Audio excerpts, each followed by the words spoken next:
Olá pessoal, tudo bem? Aqui quem fala é o Matheus, estou aqui para continuar, o nosso ciclo de aulas e hoje estou aqui para falar com vocês sobre a nossa aula 3, que é com o tema de qual a importância do exercício físico para o sistema cardiovascular, para o sistema imunológico e para as nossas funções psíquicas. Então, eu vou abordar essa parte do sistema cardiovascular, a Juliana a parte imunológica e a Lívia finaliza com a parte das funções psíquicas e o exercício físico. Então vamos lá, pessoal. Novamente, aqui somos nós, os monitores que fazem parte do projeto, e nós somos orientados pela professora Ana Rosa.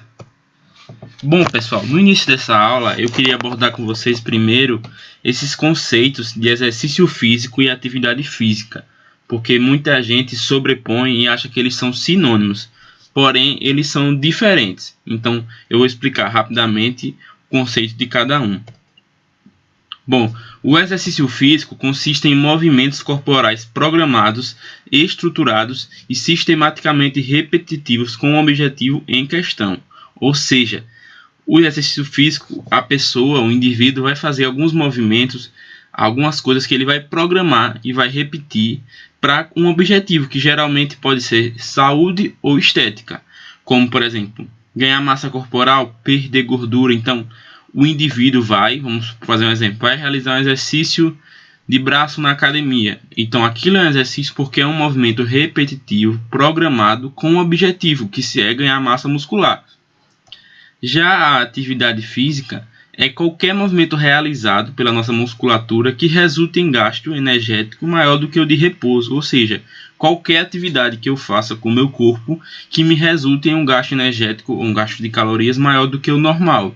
Então, uma caminhada na padaria, limpar a casa, qualquer coisa que faça com que o meu corpo gaste mais energia do que ele gastaria em repouso. Então, é uma diferença. Então, as pessoas praticam atividade física, porque elas fazem atividades no dia a dia dela que gastam mais energia do que o estado de repouso. Porém, nem todas as pessoas praticam exercício físico. Então, é um conceito importante para a gente. E como nós somos estudantes de área da saúde, para os nossos futuros pacientes, nossos colegas de trabalho, as pessoas com quem a gente vai lidar no nosso dia a dia. Bom, gente, primeiro eu quero falar para vocês agora um pouco sobre o exercício físico. É importante falar que ele tem efeitos agudos no nosso corpo e efeitos crônicos também. Esses efeitos agudos e crônicos ainda têm subdivisões, mas eu acho que no foco da nossa aula não é muito importante hoje.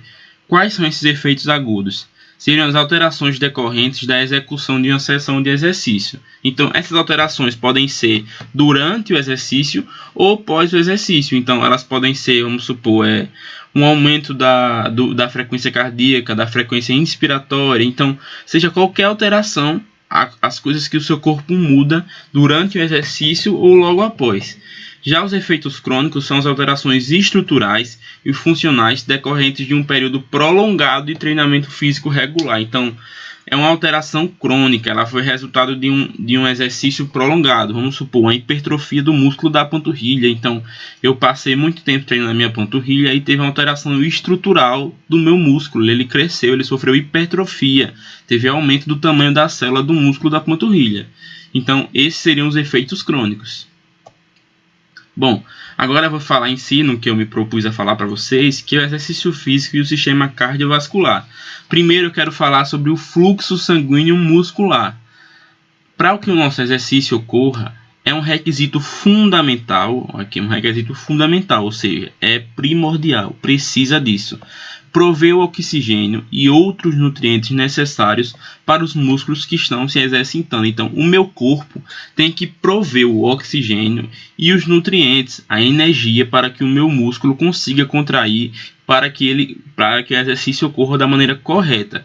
No fluxo sanguíneo, como é que acontece? O meu corpo vai aumentar o fluxo sanguíneo do músculo drasticamente. Então, tem um aumento elevado do fluxo sanguíneo muscular, porque tem que chegar mais sangue no meu músculo, com muito oxigênio e com muito nutriente, para fornecer a energia necessária que o meu músculo precisa para realizar o exercício.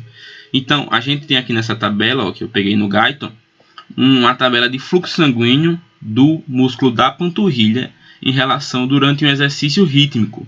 podem ver, a gente tem picos de fluxo, ó, eu coloquei uma bolinha com a setinha para cima, e tem a parte que é bem mais baixa, então ó, tem um pico e baixa drasticamente, um pico e baixa drasticamente, e continua assim. Por quê? Quando o meu músculo vai se contrair, para que o exercício ocorra, ele tem que se contrair, o músculo da panturrilha, ele vai comprimir o vaso, ele vai colabar o vaso, porque ele vai contrair. Quando ele colaba o vaso, o fluxo sanguíneo diminui. Imagine que você tem um cano e apertou, tapou o cano. Você tem uma mangueira e apertou a mangueira. Não vai passar o sangue. Consequentemente, meu fluxo diminuiu. E também diminuiu o fornecimento de oxigênio e nutrientes. Por isso que se for um exercício, se por acaso o músculo estiver em contração tônica, que é o que a gente tem que chamar daquela contração prolongada, pode causar uma fadiga muscular, porque vai estar em contração do vaso por muito tempo, consequentemente vai faltar oxigênio e nutriente e o músculo vai ficar cansado, fadigado. Então essa tabela mostra isso. Os picos de fluxo, quando o músculo está sem contrair, né, só com a contração mínima, e a parte baixa, que ocorre quando o músculo está contraindo e o fluxo diminui. Agora eu vou falar um pouco sobre o consumo de oxigênio e o débito cardíaco. Como vocês se lembram, a Lívia falou para vocês na aula de pressão arterial, o débito cardíaco é o resultado do volume sistólico vezes a frequência cardíaca. É o quanto o meu coração bombeia de sangue por um minuto para o meu corpo. Então, eu montei esse tipo de fluxograma para a gente entender melhor. No meu exercício, eu tenho um trabalho realizado. Meu corpo não está em estado de repouso. Meu músculo não está em estado de repouso. No estado de repouso, o músculo fica apenas com aquele tônus muscular, que é aquela contração mínima. Porque o músculo sempre está se contraindo, só que pouquinho, que é o tônus muscular. Com isso, esse trabalho, eu tenho um aumento do consumo de oxigênio. Como eu tinha falado anteriormente, meu músculo precisa de oxigênio e de nutrientes, precisa de ATP, para ter energia para com que ele realize a contração e assim o exercício ocorra. Para isso, o meu corpo dilata os vasos musculares, para eu aumentar o fluxo sanguíneo. E, consequentemente, eu tenho um aumento do retorno venoso e do débito cardíaco, porque o meu coração vai trabalhar mais. Ele vai aumentar a frequência e vai aumentar o volume que ele emite por minuto, para tentar aumentar o fluxo sanguíneo, porque não adianta ter o meu vaso dilatado e não ter o sangue chegando em grandes quantidades. Então, eu aumento o meu débito cardíaco e, consequentemente, também aumento o retorno venoso, que seria o que chega sem oxigênio no coração, porque se vai mais sangue oxigenado, vai voltar mais sangue também, só que sem oxigênio para receber oxigênio. Então, seria um ciclo. O que eu separei aqui para vocês como curiosidade? Que os atletas bem treinados, eles podem aumentar o débito cardíaco cerca de 6 vezes durante o exercício. E já quanto pessoas destreinadas, né, pessoas sedentárias que vão esporadicamente praticar alguma coisa, o seu débito cardíaco só aumenta pouco mais de 4 vezes. Então isso mostra que uma pessoa que é acostumada a treinar, um atleta, né, ele durante o exercício, o corpo dele está mais bem preparado para suprir a sua demanda de energia nos seus músculos, porque o débito cardíaco dele consegue aumentar cerca de 6 vezes. Aqui eu trouxe para vocês um pouco do remodelamento fisiológico. Essa figura que foi retirada desse artigo aqui, ela nos mostra isso. Aqui a gente tem um coração de uma pessoa sedentária, né? O ventrículo esquerdo e o ventrículo direito.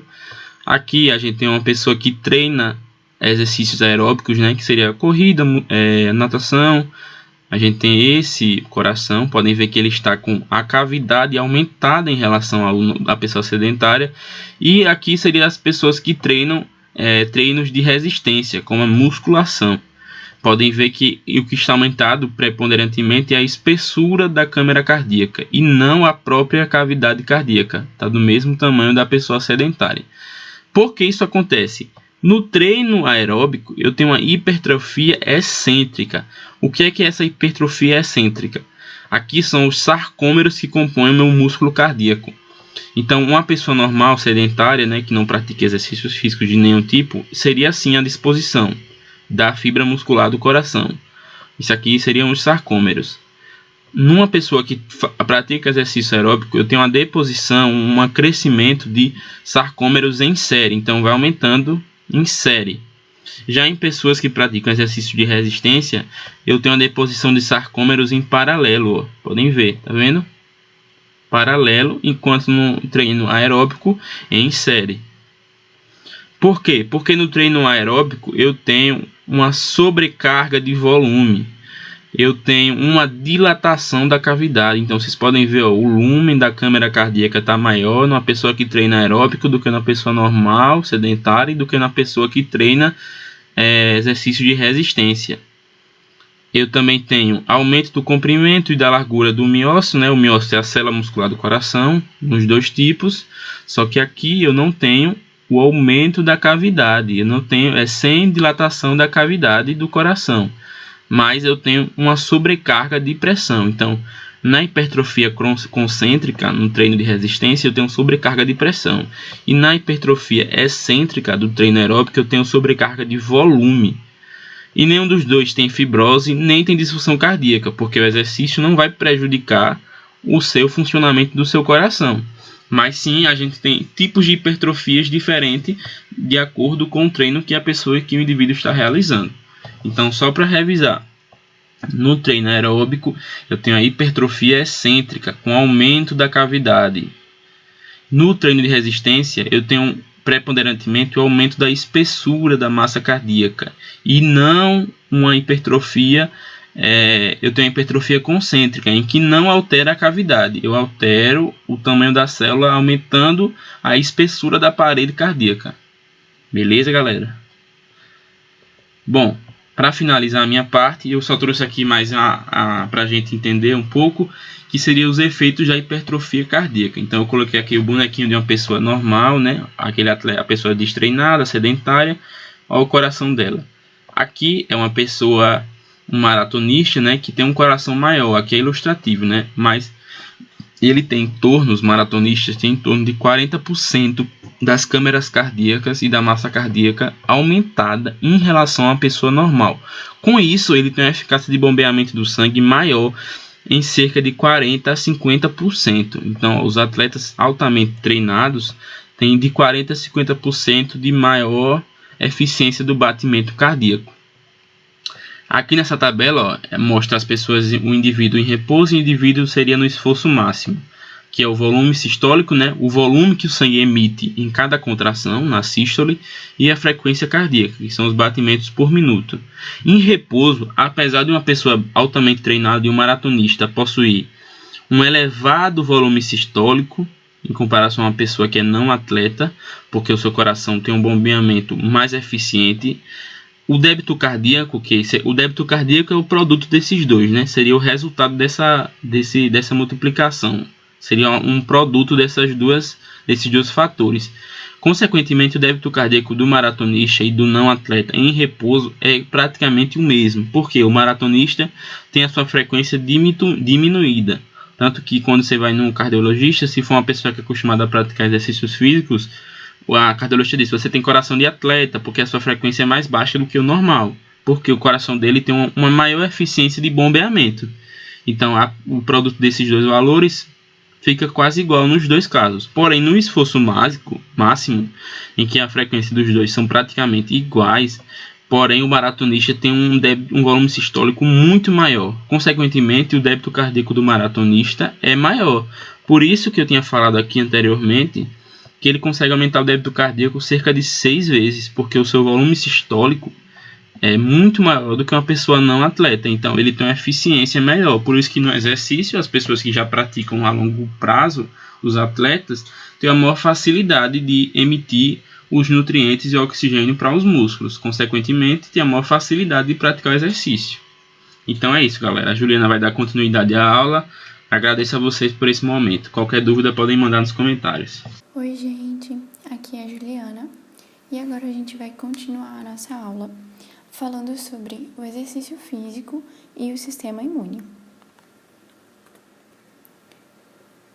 Bom, as respostas geradas pelo exercício físico, a gente já viu que elas podem ser tanto de forma aguda como crônica, né, a longo prazo.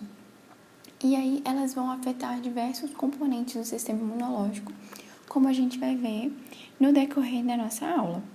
Bom, tem que entender um pouquinho do sistema imune, e aí a gente pode ver que ele pode ser entendido como duas fases: a imunidade inata e a imunidade adaptativa.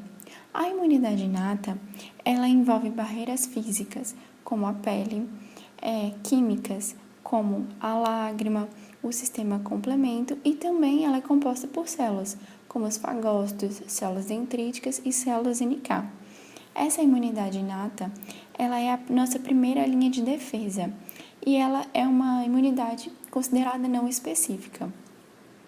Já a imunidade adaptativa, ela é a nossa segunda linha de defesa, e ela é composta por linfócitos T e linfócitos B. Além disso também, pelos produtos dos linfócitos B, que são as imunoglobulinas ou anticorpos. E essa imunidade, ela também é chamada de específica. Bom, o nosso sistema imunológico, ele depende da relação entre esse eixo imuno-neuroendócrino.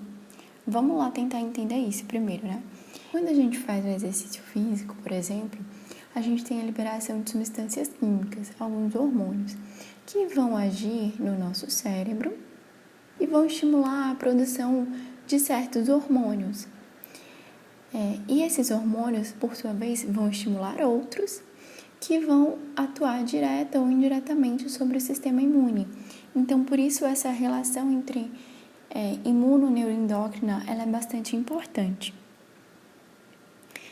Mas, e como é que esses sistemas todos, eles se comunicam? Através de substâncias peptídicas e neurotransmissores, é que acontece essa integração entre os sistemas.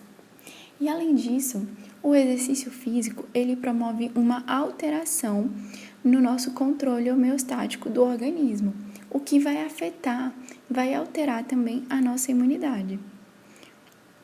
E como a gente já viu, o exercício físico, ele causa um estímulo estressante. O exercício físico, ele causa uma resposta estressante, que pode ser entendida e gerar respostas no nosso corpo de forma aguda ou crônica. Bom, e aí os mecanismos moduladores dessa resposta imunológica diante de um exercício físico podem ser tanto hormonais, como metabólicos e mecânicos. Dentro desses mecanismos hormonais, a gente vai ter principalmente a liberação de hormônios durante o exercício, como catecolaminas, como a epinefrina, o cortisol, chamado do hormônio do estresse. Lembra da nossa aula passada? Então, a gente falou sobre o cortisol. Então, se você não viu, dá uma olhadinha lá. A gente tem também o hormônio do crescimento, o GH, e peptídeos opioides, como as endorfinas. Dentro da classe de mecanismos metabólicos e mecânicos, a gente vai ter a glutamina, que é um aminoácido essencial tanto no metabolismo das células musculares como do sistema imune, a hipóxia, a hipertermia e também a lesão muscular, que promove um processo inflamatório localizado. Então, o exercício físico pode produzir respostas tanto positivas como negativas no sistema imune. Antigamente, ou enfim, muitas pessoas acham que o exercício físico apenas produz respostas positivas, mas a gente vai ver no decorrer da nossa aula que não é bem assim. E que essa resposta, diante de um exercício físico, se ela vai ser positiva ou negativa, analisando sobre o ponto de vista do sistema imune, ela vai depender da intensidade, da duração e do tipo de exercício físico.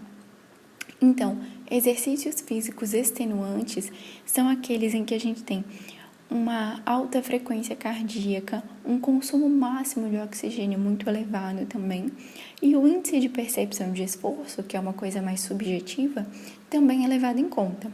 Então, quando esses fatores estão muito altos, a gente tem o exercício físico extenuante, exercícios de alta intensidade. Esses exercícios, eles aumentam a suscetibilidade do organismo à infecção. Calma, que a gente vai entender como é que isso acontece. Porém, os exercícios de moderada intensidade são aqueles em que a gente não tem uma frequência cardíaca tão elevada, aumenta, claro, mas não é máxima. A gente tem um consumo de oxigênio também moderado e o índice de percepção de esforço também não é tão intenso. Então, nesses exercícios classificados como moderada intensidade, eles vão conferir um aumento da proteção pelo sistema imune. Então, aqui a gente tem uma estrelinha para esse tipo de exercício. E agora a gente vai entender mesmo como é que isso acontece.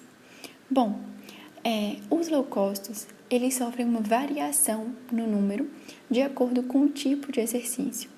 Então, exercícios de alta intensidade, eles aumentam o número de leucócitos no sangue imediatamente após o exercício físico.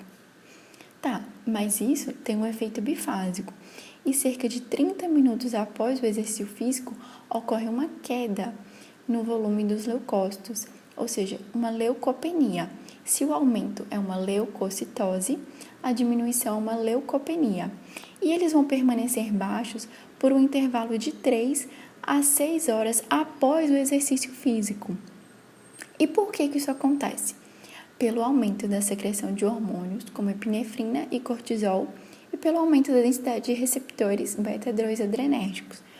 E a explicação para isso, seria o seguinte: o aumento de epinefrina, ele causa esse pico durante o exercício, o que aumentaria esse número de leucócitos logo quando a gente termina o exercício físico. Só que depois, esse pico de epinefrina, ele vai diminuindo. Então, também diminui esse pico de leucócitos. E aí, ele se mantém mais baixo devido à ação do cortisol. Porque, como a gente já viu na nossa videoaula de antes, o cortisol ele tem uma atividade imunossupressora. E ele se mantém elevado por um período maior de tempo, o que explicaria esse efeito imunossupressor também maior. Os linfócitos, outras células de defesa, que representam 30% dos leucócitos, têm um comportamento semelhante ao dos leucócitos. Então, em exercícios de alta intensidade, a gente tem uma linfocitose, ou seja, um aumento de linfócitos imediato, logo após o exercício, mas também transitório. E no pós-exercício, a gente vai ter o quê? Uma linfocitopenia, uma diminuição desses linfócitos, que pode durar de 3 até 72 horas, dependendo da intensidade do exercício. Então, quanto maior a intensidade do exercício, maior essa diminuição dos linfócitos. E a explicação é a mesma da anterior, dos leucócitos. Já exercícios de intensidade moderada, eles não promovem a diminuição na quantidade de leucócitos e nem de linfócitos, mesmo nesse período de recuperação. E eles, na verdade, aumentam o tempo de circulação dessas células, o que aumentaria a proteção contra patógenos. Já os neutrófilos, que fazem parte dos leucócitos polimorfonucleares e também compõem o sistema imune inato, e eles agem na linha de defesa contra infecções e respostas inflamatórias aos tecidos. E assim como as outras células, os neutrófilos também têm a sua expressão baseada na intensidade do exercício físico. Então, exercícios físicos extenuantes de um alto nível, muito intensos, vão levar a um quadro de neutropenia, diminuição dos neutrófilos, assim como a redução da sua função. E essa redução da função seria decorrente de uma degranulação dos neutrófilos. O que é isso? Vamos lá. Os neutrófilos são células que contêm vários grânulozinhos de substâncias dentro deles. Então, essas substâncias seriam liberadas e vão liberar um conjunto, muitas enzimas, dentre elas a mieloperoxidase, que tem um papel como marcador de inflamação para o músculo esquelético e pode até agravar lesões musculares pré-existentes. Já os exercícios moderados, a gente vai perceber uma neutrofilia após o exercício físico e depois também de horas do exercício físico, a gente vai ter um segundo pico de neutrofilia, ou seja, ele não é somente imediatamente após o exercício, e sim também algumas horas depois. Já as células natural killer, são conhecidas como exterminadoras, matadoras naturais, devido ao seu alto poder de destruição. E esse número de células NK, ele também aumenta durante e logo após o exercício físico, devido ao aumento de catecolaminas, principalmente a epinefrina, que vai recrutar essas células do sangue.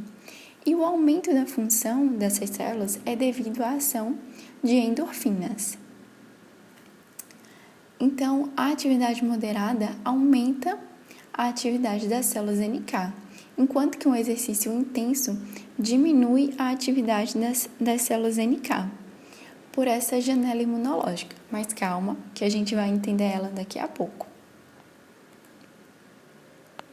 Os macrófagos, eles possuem importante função na regulação imunológica e na proteção contra infecções.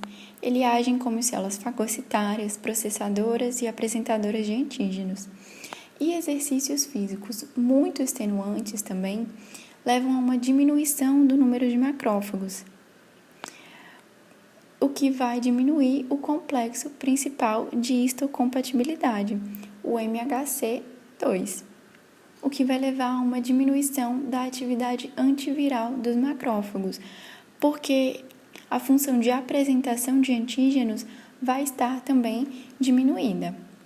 Já exercícios moderados, eles aumentam as funções dos macrófagos de fagocitose, citotoxicidade, citotóxica e quimiotática. E eles também aumentam a atividade antitumoral, ou seja, a atividade de agir também contra tumores, As citocinas, por sua vez, são moléculas proteicas que são lançadas no local da inflamação e eles funcionam facilitando a resposta de linfócitos, neutrófilos e monócitos, entre outras células de defesa. Então, como é que isso ocorre? Essas citocinas, elas são lançadas e elas mandam informações, através do sangue para essas células de defesa. Elas realmente atraem, elas chamam, elas falam, o linfócito, o neutrófilo, aqui está tendo uma inflamação, então a gente precisa de vocês, células de defesa aqui, para resolver essa inflamação. Então é mais ou menos assim que ela age. E como é que ocorre isso? Bom, o exercício físico, ele ocorre a partir do processo de contração muscular. Então, ele promove o surgimento de microlesões na fibra muscular. Esse processo de contração muscular, ele vai promover essas microlesões, que vai gerar uma resposta inflamatória aguda no local do exercício. Se o exercício foi no braço, é no braço que vai ser gerada essa resposta inflamatória. E isso vai ser importante porque vai envolver a participação do sistema complemento, do TNF-alfa, que é o fator de necrose tumoral alfa, interferons e outras citocinas anti- e pró-inflamatórias. Bom, dentre as citocinas, a gente tem a interleucina 6. E a atividade da interleucina 6 no processo inflamatório, ela é considerada como um dos principais agentes que regulam a resposta de fase aguda no exercício. Ela é produzida principalmente em concentrações mais altas no tecido muscular esquelético, nos leucócitos e nas células endoteliais, a partir de estímulos de citocinas pró-inflamatórias. E a secreção dessa interleucina 6, ela está relacionada com a intensidade, com a duração e com a quantidade de massa muscular que é envolvida nesse exercício físico. E aqui a gente tem, dentre uma das ações da interleucina 6, a gente vai ter o quê? Que quando os estoques de glicogênio no músculo que está sendo exercitado, ele diminui, a gente vai ter a relação com a interleucina 6. Então, essa interleucina 6, ela vai ter um papel sinalizador para o fígado, aumentando a glicogenólise, ou seja, para estimular a liberação de glicose para esse para esse músculo, para aumentar a disponibilidade energética, e ela também vai ter um papel de sinalizador no tecido adiposo, aumentando a lipólise, que vai fornecer ácidos graxos livres. Então, a interleucina 6, e é importante que a gente entenda isso, o sistema imune, ele não tem uma função única, não é uma coisa isolada, mas é uma coisa que está integrada com todos os nossos sistemas do corpo.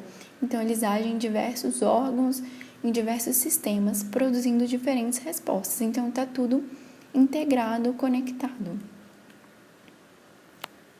Já falando das imunoglobulinas, a imunidade humoral, que faz parte da imunidade adaptativa, ela tem por base as imunoglobulinas ou os anticorpos, que são produzidos pelos plasmócitos ou linfócitos B, como a gente viu anteriormente.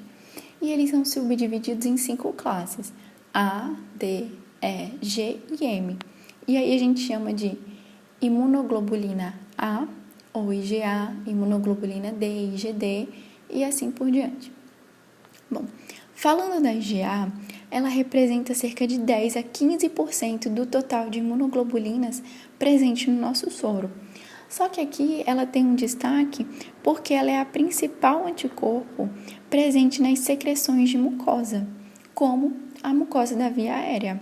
Então, como ela é a principal relacionada às secreções de mucosas, ela é a primeira barreira à colonização de patógenos. E após esforços físicos intensos, a gente vai ter uma diminuição nos níveis séricos de imunoglobulina A, o que está relacionado ao aumento de infecções nas vias aéreas superiores de atletas. Infecções de vias aéreas superiores podem ser resfriado, uma gripe, uma rinocinusite, uma otite média aguda. Então, todos esses quadros estão incluídos nas infecções de vias aéreas superiores.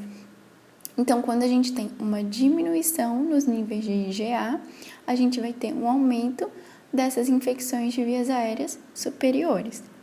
Contudo, nos exercícios de intensidade moderada, a gente não tem essa diminuição nos níveis séricos da IgA.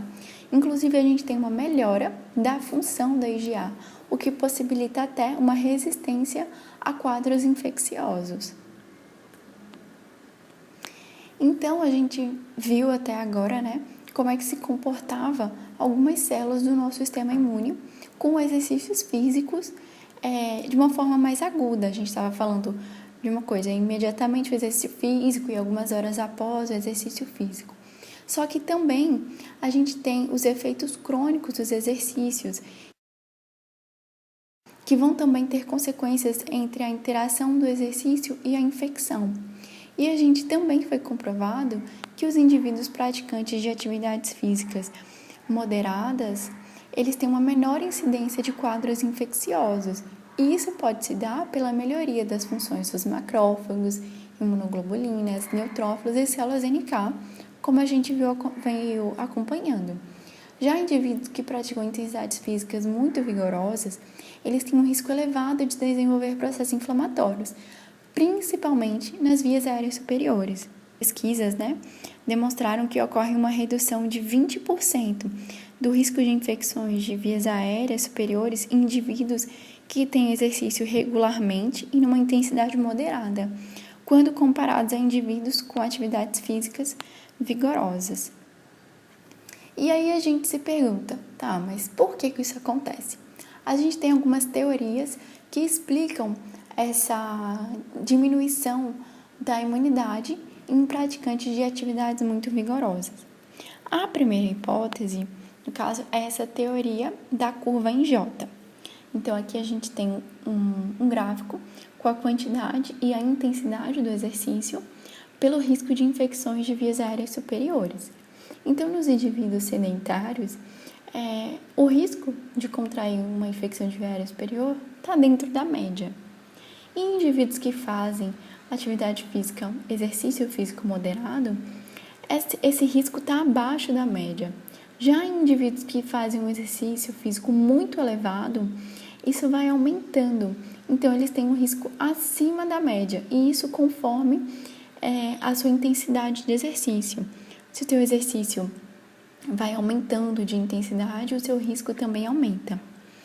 E uma das explicações seria pelo uso da glutamina, porque ela é um aminoácido essencial, tanto para as células musculares quanto para as células imunológicas.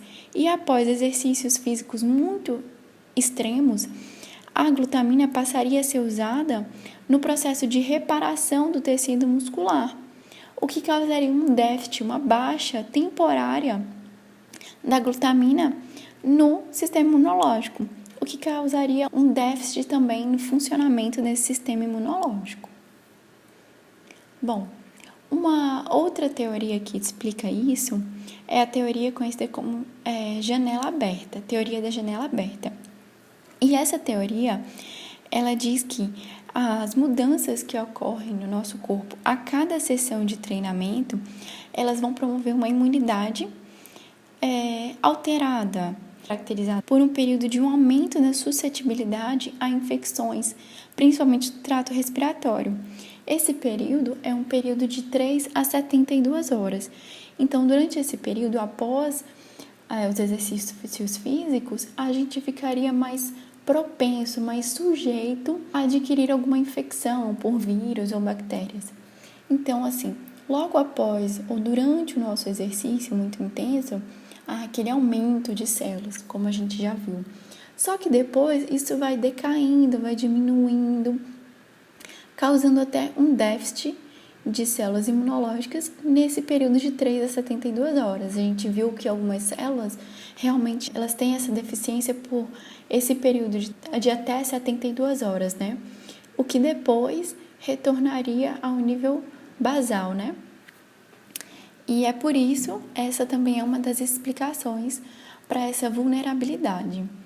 E a outra teoria é o modelo neuroendócrino, que essa terceira hipótese a gente vai ter uma supressão da resposta imune devido aos altos níveis de hormônio do estresse, o cortisol. Como o cortisol vai estar elevado e ele tem essa função de imunossupressão, então a gente teria essa deficiência do nosso sistema imunológico pela ação do cortisol. E é por isso que atletas, é por essa maior vulnerabilidade que atletas, eles têm um guia de imunização com algumas vacinas que eles têm que tomar para poder se prevenir, tentar se proteger e não ficar tão suscetível a infecções, a vírus e bactérias. Da mesma forma que têm sido relatados efeitos da atividade física e do exercício nos aspectos biológicos e ligados à saúde, as evidências apontam também para os efeitos nos aspectos psicológicos e sociais, como a melhora do autoconceito, da autoestima, da imagem corporal e diminuição da tensão muscular, como também diminuição do estresse, ansiedade, diminuição do consumo de medicamentos devido a uma melhora clínica em doenças crônicas e agudas, melhora das funções cognitivas e de socialização. O desenvolvimento de algum tipo de atividade física tem possibilidades reais de otimizar o bem-estar, favorecendo uma aproximação com a saúde mental. Alguns benefícios da atividade física são: está relacionado positivamente com o bem-estar físico, emocional e psíquico em todas as idades e ambos os sexos. Reduz respostas emocionais frente ao estresse, estado de ansiedade e abuso de substâncias. Reduz níveis leves e moderados de depressão e ansiedade. A prática regular se relaciona com a redução de alguns comportamentos neuróticos. A criatividade e memória são ampliadas e o aumento em capacidade de concentração. Dados epidemiológicos sugerem que pessoas moderadamente ativas têm menores riscos de serem acometidas por desordens mentais do que as pessoas sedentárias, mostrando que a participação em programas de exercícios físicos exerce benefícios na esfera física e psicológica, e que indivíduos fisicamente ativos provavelmente possuem um processamento cognitivo mais rápido. E como é que se descobriu isso? Através de um estudo.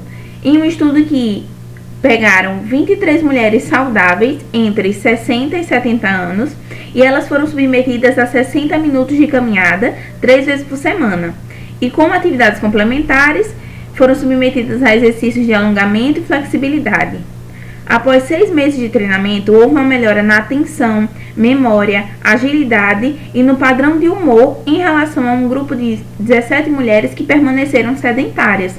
Esses resultados sugerem que a participação em um programa de exercício aeróbico pode ser vista como uma alternativa não medicamentosa importante para a melhora cognitiva, psicológica e mental.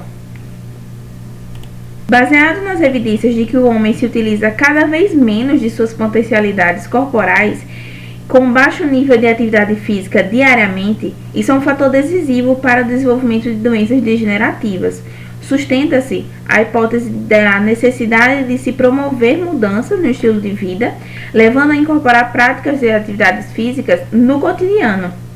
Por isso, o interesse em determinados conceitos como atividade física, estilo de vida e qualidade de vida, que vem adquirindo relevância devido à produção de vários trabalhos científicos e constituindo um movimento no sentido de valorizar ações que possam contribuir para a melhoria do bem-estar do indivíduo, por meio do incremento do nível de atividade física habitual na população, principalmente para a condição que estamos vivendo agora de isolamento social. Essa compreensão fundamenta-se em pressupostos elaborados dentro de um referencial teórico que associa o estilo de vida saudável ao hábito da prática de atividades físicas e, consequentemente, a melhores padrões de saúde e qualidade de vida, envolvendo a relação positiva entre atividade física, saúde, estilo de vida e qualidade de vida. Neste cenário atual de emergência de saúde pública, entende-se que o incremento do nível da atividade física é fundamental para a melhoria da saúde física e mental. Uma pandemia causada pelo novo coronavírus determinou mudanças na rotina das pessoas em todo o mundo, dentre elas, principalmente, o distanciamento social. Essa medida impactou também na prática de exercícios físicos ao ar livre e pela restrição do funcionamento dos estabelecimentos, como as academias. No entanto, ferramentas tecnológicas como a internet estão-se positivas para manter uma rotina de exercícios ou também iniciar uma rotina de exercícios, permitindo um convívio social, mesmo que virtual. Então, aqui estão as referências utilizadas para a realização dessa aula. E é isso por hoje. Espero que todos tenham gostado do conteúdo apresentado e espero que vocês venham para a próxima aula no sábado que vem. Aqui, para quem tiver qualquer dúvida ou qualquer questão para falar, está o nosso Instagram. Vocês podem enviar mensagens por direct que a gente responde. E os nossos agradecimentos à Pró-Reitoria de Extensão da UFAL, ao ICBS e o projeto do Bioseg aqui lá no Instagram, para vocês darem uma olhada.